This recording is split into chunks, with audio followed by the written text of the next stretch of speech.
Hello everyone and welcome back to my YouTube channel. आज की video में हम पढ़ने वाले हैं about the anatomy of mammary gland और breast. So most important structure of the pectoral region is the mammary gland and it is present in both sexes. मतलब ये मेल में भी प्रेजेंट होती है और फीमेल में भी प्रेजेंट होती है, but it is well developed in female and it is rudimentary in male. हम जानते हैं कि जो फीमेल है उनमें इनका एक सेक्सुअल फंक्शन होता है, लेकिन इन मेल इनका कोई भी खास फंक्शन नहीं होता, लेकिन ये दोनों सेक्स में प्रेजेंट होती है। अब ब्रेस्ट के बारे में कहा यह जाता है that it is a modified sweat gland. Modified sweat gland का मतलब ये है कि इस ग्लैंड के काफ़ी सारे और भी फंक्शंस हैं जो इसको स्वेट ग्लैंड से सेपरेट करते हैं, लेकिन originally it was a sweat gland. आगे क्या कहा जा रहा है that it lies in the pectoral region. तो पेक्टोरल रीजन में it lies in the superficial fascia. अब ये सुपरफिशियल फेशिया में ब्रेस्ट लाई कर रही है और हम अब इसकी एक्सटेंट देखते हैं। तो extent of breast is from the second to sixth rib. अब सेकेंड टू सिक्स्थ रिब का क्या मतलब है? ये जो कोस्टल कार्टिलेज है ये असल में रिब को स्टर्नम के साथ अटैच कर रहा है, तो ये सेकेंड कोस्टल कार्टिलेज है। तो आप देख सकते हैं कि ये सेकेंड रिब यहाँ पर होगी, उसके बाद ये सिक्स्थ रिब तक, यहाँ तक ये है इसकी vertical extension of the breast. अब दूसरी पिक्चर से मैं आपको जूम करके दिखाता हूँ। ओके, इस पिक्चर में आप देख सकते हैं कि वर्टिकल एक्सटेंट ऑफ ब्रेस्ट को शो करने के लिए ये यहाँ पर सेकेंड रिब है। ये असल में सेजिटल सेक्शन है ब्रेस्ट का, तो ये यहाँ पर सेकेंड रिब है और उसके बाद third, fourth, fifth and lastly the sixth rib. तो ब्रेस्ट की वर्टिकल एक्सटेंशन हो गई from second to sixth rib. अब हम इसकी हॉरिजॉन्टल एक्सटेंशन की तरफ चलते हैं कि ये हॉरिजॉन्टली कैसे प्रेजेंट होती है। So horizontal extension of breast is from the lateral border of the sternum. This bone is the sternum और इसके lateral border से इसका horizontal extend शुरू होता है and it end at the mid axillary line. अब axilla के बारे में हम normally ये कह सकते हैं that it is the armpit, लेकिन जो एक लाइन एक्जिला को डिवाइड कर रही है उसके बिल्कुल मिड में जा रही है, वहाँ तक इसकी ये हॉरिजॉन्टल एक्सटेंशन हो सकती है ब्रेस्ट की। और इसकी वर्टिकल एक्सटेंशन मैं पहले भी बता सका हूँ, सेकेंड टू सिक्स्थ रिब। अब हम चलते हैं ब्रेस्ट के नॉर्मल स्ट्रक्चर की तरफ। ओके, अभी हम ब्रेस्ट का जो नॉर्मल स्ट्रक्चर है उसको पढ़ते हैं। तो अगर हम किसी भी ग्लैंड को डिस्कस करते हैं तो अब हम उसके बेसिकली दो पार्ट्स करते हैं, parenchyma and stroma. The parenchyma that is the functional component of the gland and stroma that is the structural component. अब स्ट्रक्चरल कंपोनेंट आपने याद रखना है कि stromas begin with the S and the structure begin with the S. तो ये आपने याद रखना है that the stroma is the structural component of the breast. अब हम ब्रेस्ट का एक और कंपोनेंट देख रहे हैं दैट इज़ द स्किन। अब स्किन को सबसे पहले हम लोग पढ़ेंगे कि स्किन क्या होती है। Skin contains the nipple. आपने ब्रेस्ट का एक एलिवेटेड पार्ट आगे पिक्चर में देखा है that is the nipple. The nipple lies in the fourth intercostal space. IC mean intercostal space. अभी मैं आपको दिखा दूंगा कि निप्पल फोर्थ इंटरकोस्टल स्पेस में कैसे लाई करता है। उसके बाद हम देख लेते हैं that the position of nipple is 10 centimetre from the mid line. अगर हम एक मिड लाइन ड्रा करें तो उसकी मिड लाइन असल में मिड स्टर्नल लाइन को कहा जा रहा है, तो उसके 10 सेंटीमीटर अवे ही निप्पल की पोजीशन होगी। The nipple has smooth muscles. Smooth muscle इसके कौन कौन से हैं? Circular and longitudinal.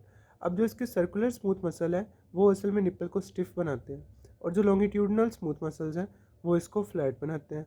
निप्पल का एक कलर्ड पोर्शन होता है जिसको circular colour portion of the nipple कहते हैं, that is known as the areola nipple. तो एरियोला का जो असल में जो जिस चीज़ को हम लोग निप्पल समझ रहे हैं दैट इज़ द एरियोला, लेकिन एनाटॉमिकल निप्पल वो सारा एरिया है ब्रेस्ट का जो कि एक एलिवेटेड पार्ट है। अब मैं आपको इनका डिफरेंस दिखा दूंगा। उसके बाद कि निप्पल या एरियोला के एरिया में जो हैं वो छोटे छोटे सेक्रेटरी ग्लैंड्स होते हैं। These glands are known as the glands of Montgomery और द ट्यूबरकल्स ऑफ मोंटगोमरी। ये जो ग्लैंड्स हैं these are mostly elevated and present in the pregnant woman. The next part of the structure of the breast is the parenchyma. तो parenchyma के बारे में मैं पहले ही बता चुका हूँ that it is the functional unit of the breast. तो इसमें क्या क्या चीज़ें होती हैं? Compound tubulo alveolar gland. अब ये ट्यूब्यूलो एल्व्यूलर ग्लैंड का मैंने यहाँ पर एक स्ट्रक्चर दिखाया हुआ है। ये जो आपको एक राउंडेड स्ट्रक्चर नज़र आ रहा है दैट इज़ द एल्व्यूलस और द एल्व्यूलाई, क्योंकि ये दो एल्व्यूलाई हैं। और इसके बाद ये आपको एक ट्यूब शेप स्ट्रक्चर नज़र आ रहा है, this is the tubular gland. तो ये कंपाउंड ग्लैंड है जिसमें ट्यूब्यूलर कंपोनेंट भी है और एल्वियोलर कंपोनेंट भी है। और ये ग्लैंड जो है ये सिक्रीट करता है मिल्क को। इस ग्लैंड की 15 से 20 लॉब्स होते हैं। और यहाँ पर क्योंकि इसके इर्द गिर्द मायोएपिथेलियल सेल्स होते हैं, अब वो मायोएपिथेलियल सेल्स जब कंट्रैक्ट करते हैं तो यहाँ से जो मिल्क प्रोड्यूस हुआ है वो ऊपर की तरफ जाता है इनटू द लेक्टिफेरस साइनस। आगे हम लोग इसका स्ट्रोमा पार्ट डिस्कस करते हैं। Now coming towards the stroma of the breast, तो स्ट्रोमा को हम लोग दो पार्ट्स में डिवाइड कर देते हैं, fibrous stroma and the fatty stroma. अब जो फाइब्रस स्ट्रोमा है, मैंने पहले ही बताया कि जो स्ट्रोमा है that is the structural component of the breast. तो fibrous stroma form the suspensory ligament of Cooper. इनका फंक्शन ये होता है कि इन्होंने ब्रेस्ट को सस्पेंड करके रखना है। And the fatty stroma they form the major bulk of the mammary gland. अभी हम इसके स्ट्रक्चर की तरफ चलते हैं कि ब्रेस्ट का नॉर्मल स्ट्रक्चर कैसा होता है।